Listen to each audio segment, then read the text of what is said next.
Enquanto você procura aí, pastor, obrigado pela oportunidade, a direção do Metanoia de maneira geral. Deus abençoe a vida de vocês.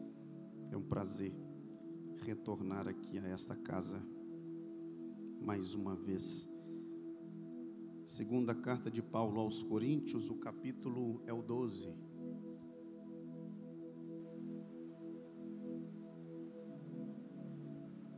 Glória a Deus. Temos vários amigos aqui na igreja, muitos conhecidos. Te abençoe, Tarek, Manu, companhia. Deus abençoe a vida de vocês. Quem achou o capítulo 12 diz amém. Procure, por favor, o verso 9.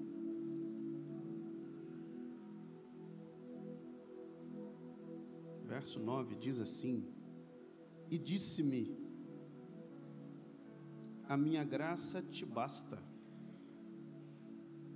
porque o meu poder se aperfeiçoa na fraqueza. De boa vontade, pois, me gloriarei nas minhas fraquezas. De boa vontade, pois, me gloriarei nas minhas fraquezas, para que em mim habite o poder de Cristo. Se assenta com a sua Bíblia aberta aí, por favor. Em alguns instantes nós vamos fazer uma breve reflexão aqui no texto. É inegável, irmãos, a contribuição que Paulo tem para o crescimento do Evangelho. Então é impossível a gente falar do crescimento do Evangelho sem mencionarmos aquilo que Paulo fez. A história de Paulo, ela é diferente das demais, porque Paulo é alguém que militou numa esfera contrária à igreja, mas militou assim ferrenhamente, de maneira ferrenha à igreja. Ele era um perseguidor declarado da igreja, e isso torna a história de Paulo ainda mais bonita de ser contada. Isso torna a história de Paulo com um pouco mais de glamour ainda para se contar. Porque imagine você, alguém que odeia a igreja. E quando eu digo odiar a igreja, não é odiar uma placa ou odiar uma denominação. É alguém que tomou para si e nutre, faz questão de querer nutrir um ódio dentro de si pela noiva do Cordeiro. Não é uma placa, é pela noiva do Cordeiro. Esse é Saulo, o posteriormente chamado de Paulo. Alguém que persegue, alguém que odeia, e alguém que não faz nem questão de disfarçar o ódio que tem pela igreja. Tanto que o texto vai dizer que assim que tem oportunidade, ele busca a ocasião para perseguir a igreja. Ele vai atrás de meios legais para poder fazer essa perseguição à igreja. Quem me ouve diz amém. Paulo é alguém que gosta, olhe para mim, é alguém que gosta de odiar a igreja. E ele busca a ocasião, diz o texto, para perseguir a igreja. E à medida que Paulo está indo nessa perseguição contra a igreja, o texto diz que teve um dia que Deus resolveu dar um basta na perseguição que Paulo fazia com a igreja. Era muito mais simples Deus encontrar-se com esse Paulo ou Deus lá do seu trono na eternidade, mandar um raio lá de cima e fulminar Paulo. Era simples para Deus fazer isso. Era simples para Deus olhar para o Saulo e dizer: Saulo, morra. E Saulo ia morrer, pronto, acabou. Mas olhe para mim, Deus tem uma mania diferente de ter encontro com pessoas. De vez em quando, Jesus marcava encontro com pessoas na beira de um poço. Às vezes, Jesus marcava encontro com pessoas na beira de caminhos. Às vezes num tanque, lá em Betesda. Deus tem essa mania de ter encontros inusitados com pessoas. O certo é, uma vez que alguém se encontra com esse Deus, uma vez que alguém depara-se com a glória desse Deus, nunca mais essa pessoa é a mesma depois deste encontro com Cristo. Este é o Saulo, com sangue no olho, com ódio perseguindo a igreja, carta no bolso dizendo assim: se topar com um crente, mata. Se topar com um cristão, amarra nos cavalos e sai arrastando pela estrada fora. Se topar com um crente, faz tocha humana, pendura numa estaca, bota fogo e deixa queimar aí para iluminar a cidade. Isso era o tipo de tortura que se fazia. Aí esse Paulo, esse Saulo está terrivelmente perseguindo a igreja e indo em direção a Damasco, que eu sei que você conhece a história. O Deus da igreja a quem ele perseguia resolveu ter um encontro com ele no caminho de Damasco. Ah, irmão, a melhor coisa que pode acontecer com alguém é alguém ter um encontro com Jesus no caminho de Damasco. A melhor coisa que poderia ter acontecido com Saulo era ele ter esse encontro com Jesus no caminho de Damasco. De maneira que Saulo vem com sangue no olho perseguindo a igreja. O texto diz que Jesus se apresentou para ele. E esta glória que Jesus se apresenta diante dele é tão grande que ele não consegue manter-se de pé. Eu não vou entrar no mérito se ele estava a cavalo, se ele estava a pé, se ele estava de charrete. O certo é que o texto garante que quando ele topou com Jesus e com a glória de Deus no caminho de Damasco, ele não suportou ficar de pé diante da glória do Eterno. Olhe para mim, ninguém, nenhum homem nessa terra há de deparar-se com a glória de Deus e continuar-se de pé diante desta glória. Às vezes a gente fica preocupado: mas o fulano caiu na igreja. Eu sei que tem muito cai na igreja aí, que não tem nada de espírito. Mas é muito texto bíblico que diz que quando alguém topa com a glória de Deus, ele não suporta ficar de pé, ele cai. A diferença é essa: todas as pessoas que toparam com a glória de Deus caíram. Quando levantaram transformados pela mesma glória que os derrubou. O que não pode é alguém cair na igreja segunda, terça, quarta, quinta, todos os dias do metanoia, e dar na quinta-feira de tarde ser a mesma pessoa que era quando entrou. Isso não. Mas o Paulo teve um encontro, o Saulo teve um encontro com Cristo, caiu. E o texto diz que ele começou a ouvir uma voz. E as pessoas que acompanhavam ele também ouviam essa voz. E essa voz gritou do alto dizendo: Saulo, Saulo, por que você está me perseguindo? Note que Paulo não tinha consciência do tamanho da treta, do tamanho da confusão que ele tinha comprado. Porque Paulo estava perseguindo a igreja, mas Paulo ainda era inocente e não sabia que a igreja a qual ele perseguia tinha um dono. E mexeu com a igreja, mexeu com o dono da igreja, perseguiu a igreja, perseguiu o dono da igreja, de maneira que quando Jesus se apresenta para Saulo no caminho de Damasco, a afirmação que ele diz é essa: porque você está perseguindo a mim?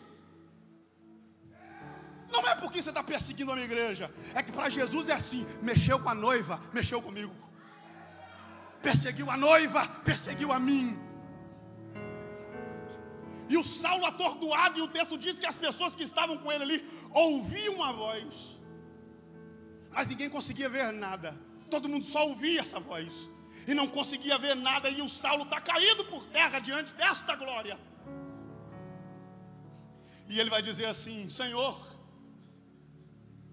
quem és tu?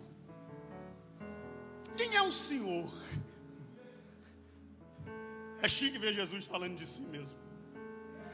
Ele vai dizer: eu sou Jesus a quem você persegue. Você já imaginou, irmão, alguém perseguir Jesus? Você já imaginou? Tem que ser muito sem juízo, irmão, para perseguir Jesus. Nessa hora, Saulo está caído para o chão afora. Já está sem visão, ficou cego por causa da glória. Ficou atordoado por causa da glória. O toque de Jesus nele naquele momento mudou drasticamente o rumo da história de Saulo, porque a partir deste dia de perseguidor, Paulo passaria a ser um perseguido. Um homem movimentado pelo ódio começaria a escrever cartas para a igreja falando sobre o amor. Paulo vai começar, o homem cheio de ódio, vai escrever cartinhas depois para a igreja dizendo assim: ô Jesus, é só Jesus para fazer um negócio desse na vida dos crentes. É só Jesus para fazer uma mudança dessa na vida das pessoas. Escrever cartinha para a igreja, por exemplo, Coríntios capítulo 13, dizendo assim: ainda que eu falasse, gente, a língua dos anjos e dos homens, ainda que eu pusesse fogo no meu corpo para se queimar, e ainda que eu desse o meu bem para o sustento dos pobres, se não existir amor, se não fizer com amor, movido pelo amor, através do amor, de nada adiantaria. Esse é o nível de transformação que Saulo está sofrendo. Caminho de Damasco é assim. Caminho de Damasco, Caleb, é onde você chega todo soberbo, Jesus vai lá e te quebra. Caminho de Damasco é onde você chega perseguidor e sai perseguido, é onde entra cheio de ódio e aprende a falar manso como um cordeiro de amor. Esse é o caminho de Damasco. Eu já quero liberar uma palavra para alguém que me ouve aqui nesta noite, em nome de Jesus. Jesus vai te achar no caminho de Damasco, vai te quebrar, vai te transformar, vai te trazer de novo, vai te converter. A mudança que Saulo sofre é radical. Está cego. Enquanto está acontecendo isso com Saulo, o mesmo Jesus se revela a um moço chamado Ananias. E a revelação dada a Ananias é o seguinte: você vai na rua direita, na casa de um moço chamado Simão. E quando você chegar lá, você vai se deparar com um homem. E você vai orar por este homem e vai devolver para ele a visão.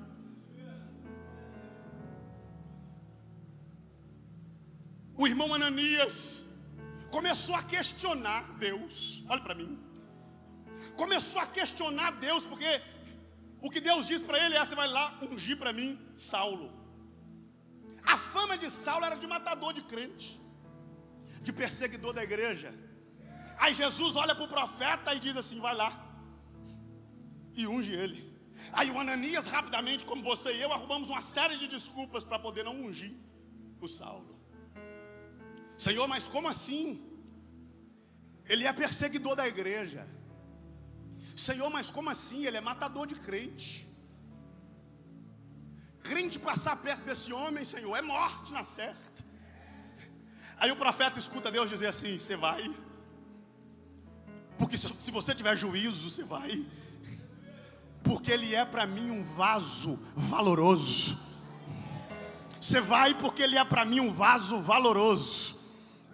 E eu vou usar ele de maneira sobrenatural para pregar aos gentios, para pregar aos reis. E digo mais ainda, você vai lá ungir ele, separar, porque eu tenho uma lição para ensinar para ele. Que lição que é? Eu vou ensinar para este Saulo como convém padecer pelo meu nome. Qual lição que Saulo tem que aprender? Como convém padecer pelo nome de Cristo.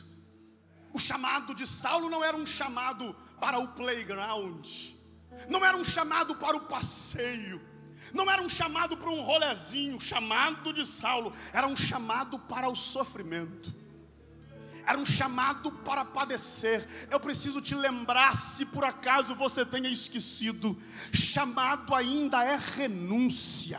Chamado ainda é abrir mão de coisas e pessoas. Eu vou dizer isso aqui em tom profético. Chamado ainda é abrir mão de sonhos, de projetos, e dizer: Senhor, não interessa, não importa aquilo que eu sonho, eu quero que o Senhor realize em mim a sua vontade. Eu quero que o Senhor realize em mim o teu querer. E enquanto eu prego isso, eu preciso perguntar para alguém que me ouve: você está disposto a abraçar o seu chamado e a padecer por amor ao nome de Cristo? Ah, mas como assim, pregador? Para mim, evangelho era ser famosinho no Instagram. Para mim, evangelho era ser famosinho no Facebook. Olhe para mim. Deus não te chamou, moço, moça, para ser famoso. Olhe para cá, Deus não chamou você para ser estrela. Deus te chamou para ser servo. E servos aprenderam a padecer desde que o nome de Jesus Cristo seja glorificado em seu sofrimento. Alguém mentiu para você e para mim quando disse que chamado é o ministério fluir de vento e popa.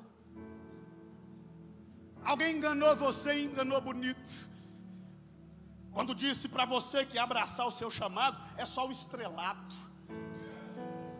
Mas o chamado desse homem não, vou te ensinar. Vai me ensinar o quê? A como ter mais alcance no meu Insta? Não. Vou te ensinar como fazer várias agendas e ter vários contatos para te ajudar a crescer no ministério. Não, Senhor. Eu vou te ensinar a padecer pelo meu nome. Vou te ensinar a sofrer. E sabe qual que é o melhor? Saulo está dizendo o Senhor: você vai sofrer e não vai querer parar de sofrer. Você vai sofrer tanto e aprender a ser tão convertido que se alguém perguntar, quer voltar, Saulo, você vai dizer: não, não. Eu quero sofrer por causa desse chamado, desde que o nome dele seja glorificado em mim. Oh glória, oh glória, vai padecer pelo meu nome. Paulo, desde o seu chamado no caminho de Damasco, aprende a padecer. E à medida que Paulo caminha com Jesus, à medida que Paulo vai se relacionando com Jesus, Jesus vai ensinando Paulo como deve se portar. Paulo vai entrando num nível de intimidade, de intelectualidade com o Senhor, que um dia ele teve uma experiência gigantesca. E ele está escrevendo aqui para Coríntios, a segunda carta, o texto que nós lemos, para contar uma dessas experiências que ele teve. Isso porque a igreja de Coríntios estava com uma certa restrição contra o ministério de Paulo. A igreja de Coríntios, como um bom mineiro diria, estava meio com um pé atrás com o ministério de Paulo. Aí Paulo precisa provar para esta igreja que tem gabarito suficiente para dizer o que dizia, para falar o que falava e ensinar o que ensinava. Aí Paulo, numa dessas situações, Paulo vai descrever uma visão que teve. Paulo vai escrever uma carta para essa igreja, e Paulo começa escrevendo essa carta na terceira pessoa. Por que isso? Porque Paulo não queria se engrandecer para contar o tamanho dessa visão que ele teve. Eu vou correr aqui. Paulo está escrevendo para a igreja de Corinto. E ele começa a sua descrição da visão que ele teve, tentando provar para a sua igreja o gabarito que ele tem. Ele diz: teve um homem que, se no corpo eu não sei, se fora do corpo também eu não sei, mas este homem em algum momento foi levado ao terceiro céu. Essa visão que Paulo está contando, através de uma carta para a igreja, era como Paulo escrevendo uma carta e eu lendo ela aqui para você hoje. Esse homem, se no corpo ou fora do corpo eu não sei, o certo é que este homem foi levado ao terceiro céu. E quando ele chegou ao terceiro céu, ele teve visões. E aquilo que ele viu, não tem palavras para poder descrever. É difícil para este homem, está escrevendo Paulo, mensurar, dizer as coisas que ele viu lá, as coisas que ele vivenciou lá. De tamanha glória, quando Paulo está dizendo que esteve ao terceiro céu, Paulo está dizendo: eu passei pelo céu que você consegue ver, ultrapassei e fui para o céu dos astros, dos cosmos. Chegando lá, essa visão era tão grande que eu tive que traspassar esse segundo céu, e voltei lá para o terceiro céu, onde está o trono do Deus Todo-Poderoso. Foi lá que eu tive todas essas visões. São coisas inefáveis, coisas que não dá para explicar. Paulo está escrevendo para a igreja dizendo: foram coisas tão grandes, mas tão grandes, que eu não tenho condições de explicar para vocês. Eu não acho palavras no vocabulário para poder dizer para vocês o que é que eu vi lá. E essa visão é tão grande, diz Paulo, que há 14 anos eu tive essa visão, e só agora eu estou contando ela para vocês. Há 14 anos eu tive essa visão e conto agora. A grandeza daquilo que eu vi não dá para contar, não dá para demonstrar, e é tão grande que para eu contar essa visão, e se eu quisesse, está dizendo Paulo, me tornar um soberbo, eu poderia me tornar um soberbo, porque a visão é grande de verdade. Se eu quisesse me tornar um soberbo, eu me tornaria. Se eu quisesse me gabar da visão que eu tive, eu me gabaria. E como Deus conhece o meu coração, estou parafraseando Paulo, e como Deus conhece o meu coração, Deus garantiu que eu não me ensoberbecesse. Deus garantiu que eu não me tornasse um soberbo por causa da grandeza dessa revelação que eu tive. E qual que foi o meio? Olhe para mim, que Deus arrumou para que Paulo não se tornasse um soberbo por causa da revelação que ele teve. Deixa eu abrir um parênteses aqui para te dizer: tem muita gente se perdendo naquilo que Deus tem revelado aos seus corações. Tem muita gente se perdendo na grandeza do ministério que alcançou. Olhe para mim. Tem muita gente se perdendo na grandeza da posição que ocupou. E Deus não queria perder Saulo para a soberba. E Deus deu um jeito de Paulo não ensoberbecer. Aí Paulo vai dizer assim: para que eu não me ensoberbecesse, para que eu não me tornasse grandão demais, para que eu não me tornasse soberbo demais, Deus me deu um presente. É, Paulo, para você não ficar soberbo, Deus te deu um presente, te deu um presente, me deu. Foi-me dado um espinho na carne, para eu não ficar grandão demais e não me gloriar nas grandezas das revelações que Deus está me dando. Foi-me dado um espinho na carne. E Paulo vai explicar o que é o espinho na carne que ele teve. Um mensageiro de Satanás. Olha para mim. Porque aqui um mensageiro de Satanás foi dado a Paulo como um espinho na carne, para que ele não tornasse soberbo. com a grandeza da revelação. Paulo já era um soberbo por natureza, desde antes da conversão. Olha para mim, Deus conhece o seu coração no íntimo, irmã. Deus conhece você no íntimo, irmã. E Deus fará o que tiver que fazer para poder cercar você. Deus fará o que tiver que fazer para poder não te perder. E para não perder o Saulo, Deus deu a ele um espinho na carne. Toma aí um espinho na carne, a saber, um mensageiro de Satanás. Qual que era a função desse mensageiro de Satanás, diz Paulo?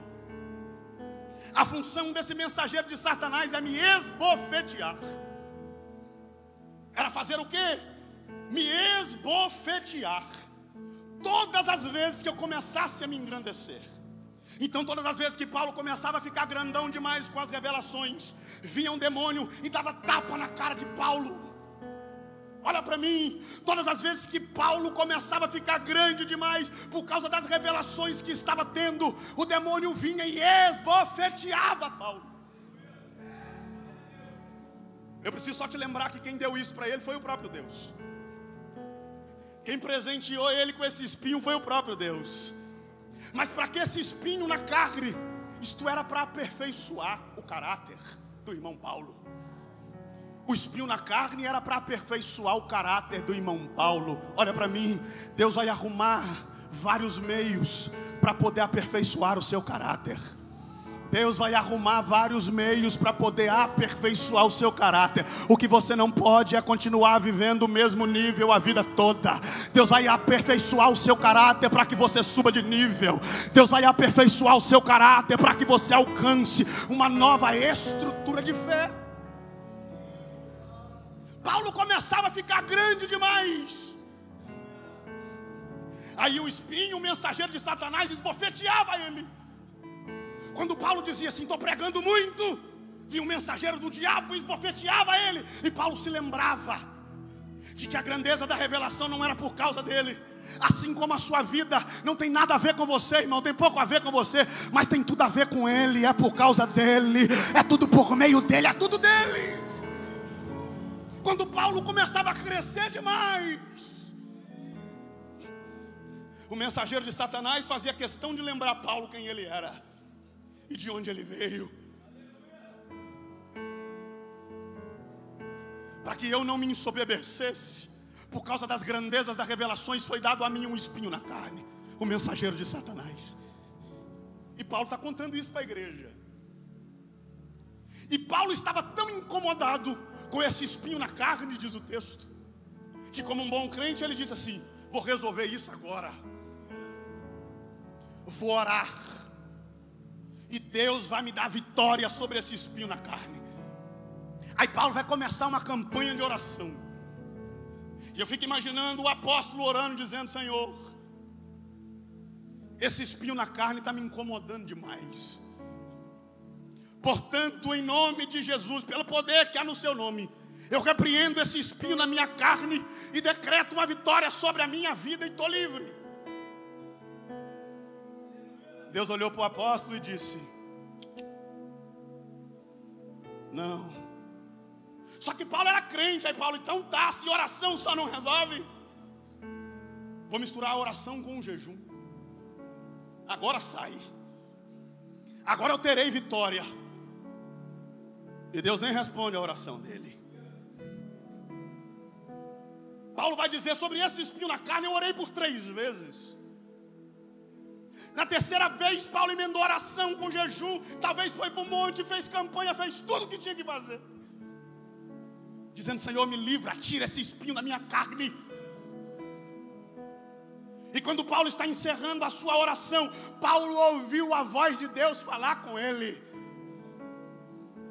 E o que é que Paulo ouviu Deus dizer? Paulo, a partir de hoje, você está livre desse espinho.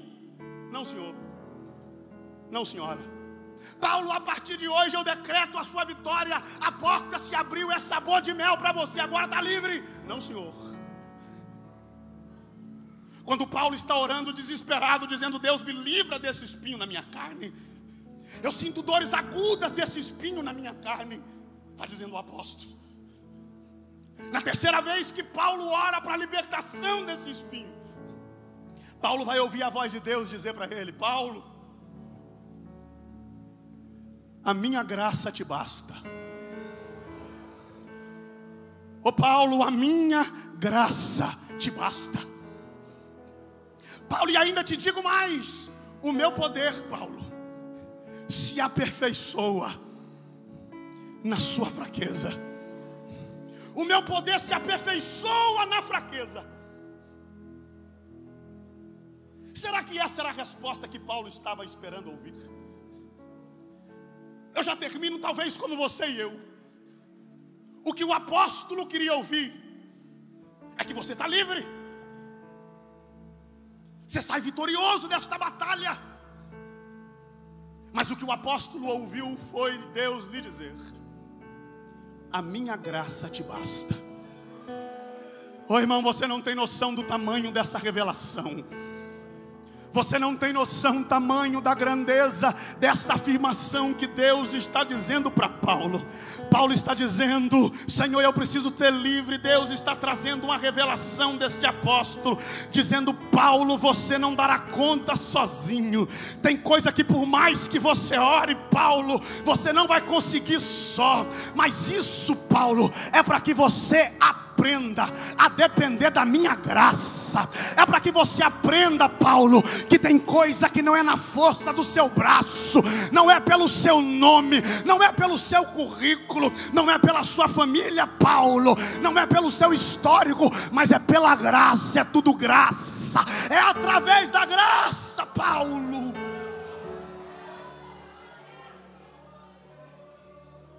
Algumas traduções vão dizer: Paulo, a minha graça te é suficiente. Sabe o que a palavra está dizendo? Que você não precisa de mais nada a não ser da graça. Como é que eu faço para ser salvo, pregador? Você só precisa da graça. Como é que eu faço para me aproximar desse Deus sem que Ele me fulmine? É através da graça. Como é que eu faço para me aproximar desse Deus que está virado com o homem por causa do pecado? É por meio da graça, através de Jesus Cristo. O sacrifício de Cristo no Calvário é por meio da graça. Você já orou quantas vezes dizendo: Senhor, esse pecado aqui eu não faço mais. Eu juro, eu prometo. E no outro dia está lá você de novo, com a cara mais lavada, dizendo: Senhor, então, eu falei ontem que não ia fazer isso aqui, mas hoje eu fiz. Quando você não compreende, olha para mim, é impossível nós falarmos de graça e compreendemos a graça na sua totalidade sem falarmos da justiça de Deus. Falar da graça sem falar da justiça de Deus é falar de libertinagem. E eu estou pregando um evangelho aqui para você, não de libertinagem, mas um evangelho que torna-nos livre. Um evangelho que torna o homem livre. E eu vim aqui hoje à noite, movido pelo Espírito, para poder te lembrar que você não é mais escravo do pecado. O pecado perdeu poder sobre você quando lá na cruz do Calvário, Cristo de braços abertos disse: está consumado. Está consumado. A dívida que eles deviam, eu trago sobre mim. Ele já não deve mais nada, está pago. Você precisa compreender, eu já termino, que você não vai conseguir lutar contra o pecado sozinho. A pior coisa que um homem pode fazer é achar que pode libertar a si mesmo.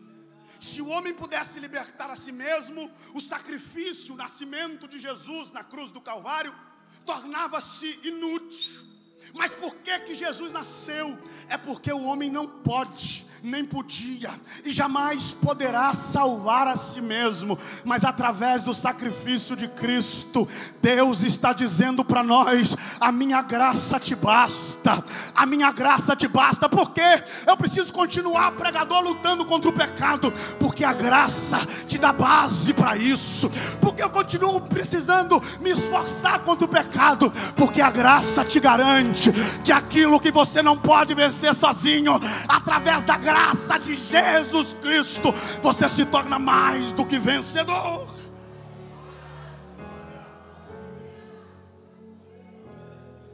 Você compreende essa graça aqui? Sabe por quê? A partir de agora o diabo perde todo o poder de acusação contra a sua vida. Porque a graça te liberta. Porque o favor de Deus te banha agora.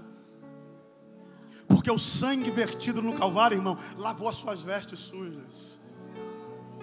Te aproximou quando você estava longe. O Paulo está orando desesperado, dizendo: Senhor, me ajuda. Ô Senhor, me livra. E ele ouviu Jesus dizer: minha graça te basta. Será que você pode ouvir a voz do Espírito Santo dizer para você hoje à noite: a minha graça te basta? Olha o que Paulo está dizendo para eu terminar. Paulo vai usar aqui no contexto duas palavras que não combinam nada uma com a outra: poder e fraqueza. Ninguém olha para o outro e diz: nossa, esse fulano é tão forte, ele é tão fraquinho. Não faz sentido isso.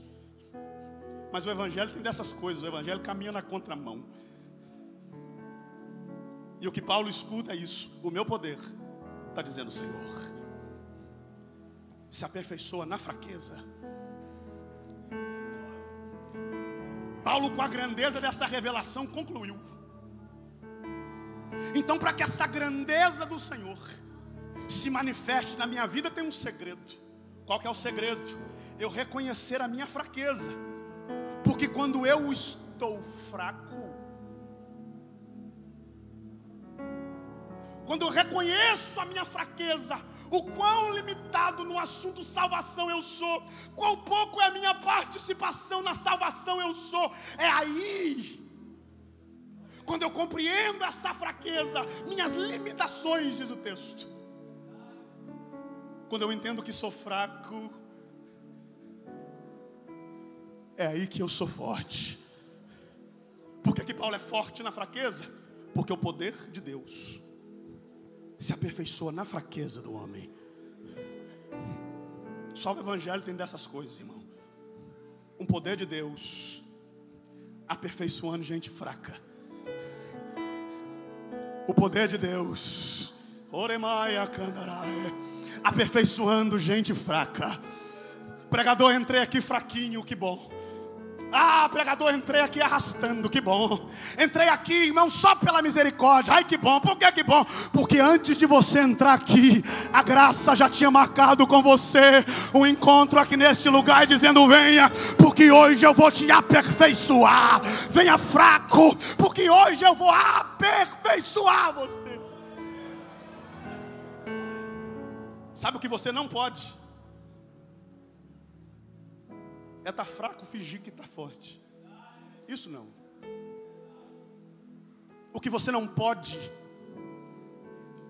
é estar longe e aparentar que está perto. Isso não. O segredo para a manifestação da graça é o reconhecimento da fraqueza. E olha o que Paulo diz: quando eu estou fraco. O verbo estar fraco, isso significa que estar fraco é transitório, é temporário. Mas Paulo complementa dizendo assim: quando eu estou fraco, é aí que eu sou. Estar fraco tem a ver com o momento, mas ser forte tem a ver com a essência. E nós estamos fortes apesar das fraquezas. Nós estamos fortes apesar das quedas e dos tombos que tomamos. Porque todas as vezes que a gente cai, a gente não olha para um terço, a gente não olha para uma estátua, a gente olha para Cristo e diz: eu acredito na sua graça, eu acredito no seu poder. Aperfeiçoa a sua graça na minha fraqueza. Você pode tomar posse dessa graça aqui. Se você está fraco, este é o lugar de você dizer: Senhor, estou no jeito de o Senhor aperfeiçoar sua força em mim. Senhor, se o esquema é estar fraco, eu estou no jeito de o Senhor aperfeiçoar em mim o seu poder. Fica de pé para eu terminar.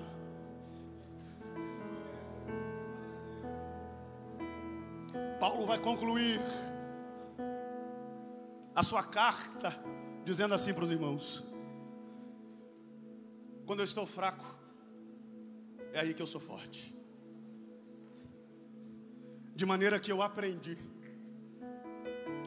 a me gloriar nas minhas fraquezas. De maneira que eu aprendi a me gloriar nas minhas fraquezas.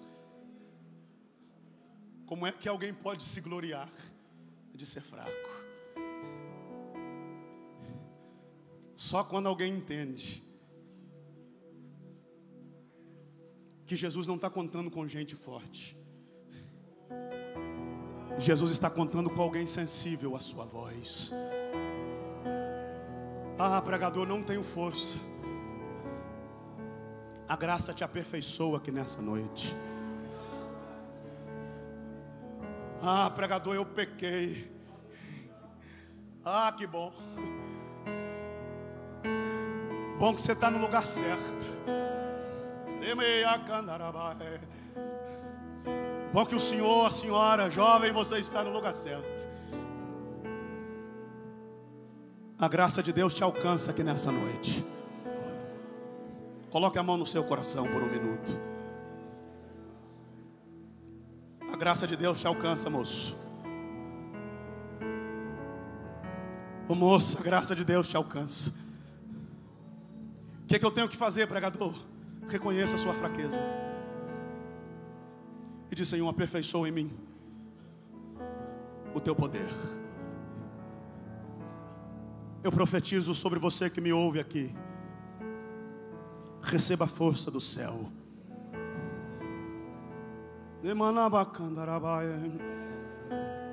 Receba renovo dos céus agora. Receba a restauração de Deus aí agora. Eu estou repreendendo pelo poder que há no nome de Jesus toda acusação contra a sua mente, toda acusação contra você, em nome de Jesus. Em nome de Jesus. Você está livre para receber de Deus aqui um renovo. Ah, filho, diz o Senhor, a minha graça te basta. Meu filho, diz o Senhor, a minha graça te basta. Se esconda na minha graça.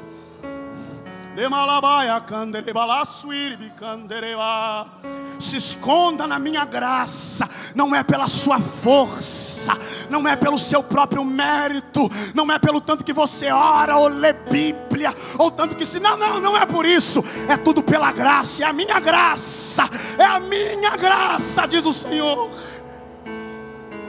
Receba a força de Deus aí. Receba a restauração. Receba renovo, força para continuar caminhando. Deus, em nome de Jesus, eis aí os teus filhos, eis aí as tuas filhas, Senhor. Aleluia. Renova os crentes agora. Renova os crentes agora. Derrama a tua graça sobre os teus filhos agora, Senhor, de maneira que nós saiamos daqui banhados pela tua graça, banhados pelo teu amor, nos sentindo livres para te adorar, nos sentindo livres para poder prestar ao Senhor a adoração que o Senhor merece, em nome de Jesus.